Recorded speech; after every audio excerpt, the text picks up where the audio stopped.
ask you, what does the Sabbath look like for you? What do you see? You don't have to talk specifics if you don't want to, although we're kind of nosy as church people. But what do you see the Sabbath being for you, and what do you see it returning you to be? What will you be like when you come home? Yeah. Because you're coming home. The 6 months or so that my wife and I are going. Well, we had planned to go to Israel so we could walk where Jesus walked. We were going to South Africa to do some study there, and where else were we? We were going to go to Spain, and we had all this planned out. And the committee, we had the Sabbath committee helping us think through it, and then the pandemic hit, so things changed. So here's what it looks like now. We're going to go. I won't tell y'all which mountains, but we're going to go to the mountains for a month, and then we'll go to a rural beach area for a month. Then we go to another mountain part of and I'm not leaving the United States. I'm not comfortable with that yet. So whatever mountains in the United States, we'll go to several of those, and the best beaches in the United States, we'll go to those. And really, and I know it sounds kind of nerdish, but I just went on my shelf and pulled off 6 books that I've been planning to read for years and never got around to because I'm always preparing for something. So now these are books that I've always wanted to read, and I want to see what. So I'm reading autobiographies for the next 6 months with some of the great people this nation has and have had. And so, and I got some study in there.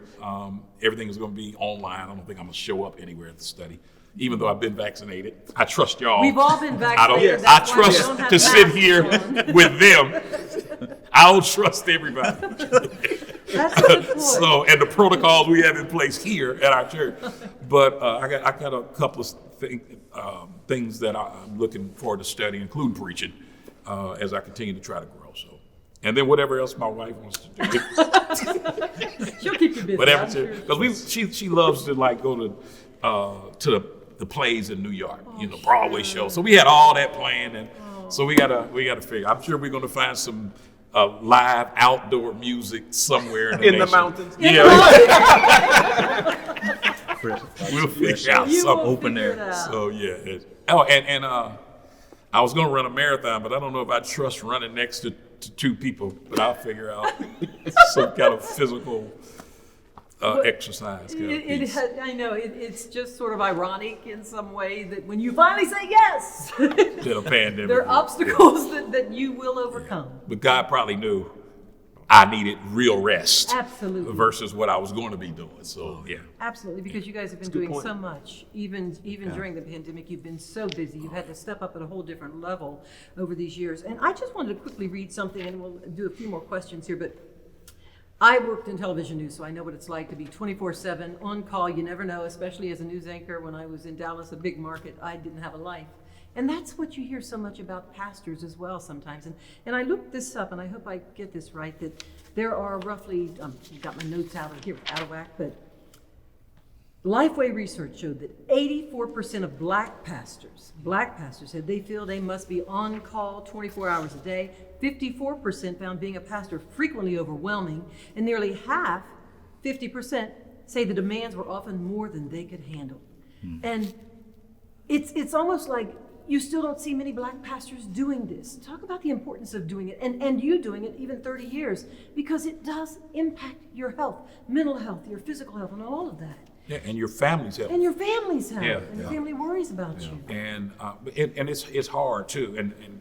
And we grew up in a time where we were told, because of racism, you got to work harder than everybody else. Whatever you're doing, you got to do it hard. And just the honor of work and the discipline of work, and so that's stuck in my head. And working 12 and 13 hours a day for years was just normal. Right. And really it wasn't until I was 46 and got diagnosed with cancer. Thank God I'm cancer free. God is Jehovah Rapha. He's the God that heals. That made me rethink everything. That made me all of that 24/7. And I was thinking, had I died of cancer, this church, my family, this community would have went on every day without me. So certainly they can go one day a week without me. So that kind of changed my mentality and taking rest more seriously for myself, and And actually, it helped with my preaching, it helped with my teaching, it helped with my leading and my serving and being able to stay alert in meetings. So just taking time for myself and taking vacations seriously. I didn't do that for I don't know how many years. And just when I'm on vacation, to actually be on vacation. And so that was years. And so now I'm at a point that I'm very, very open to, and I talked to a few pastors asking their counsel and advice on what does this Sabbath look like for me. And each of them, and I called pastors who had Sabbaths, and their counsel to me was to take it very serious, to make sure you get out of it what you're supposed to get out of it. So we'll see how discipline plays a role in that.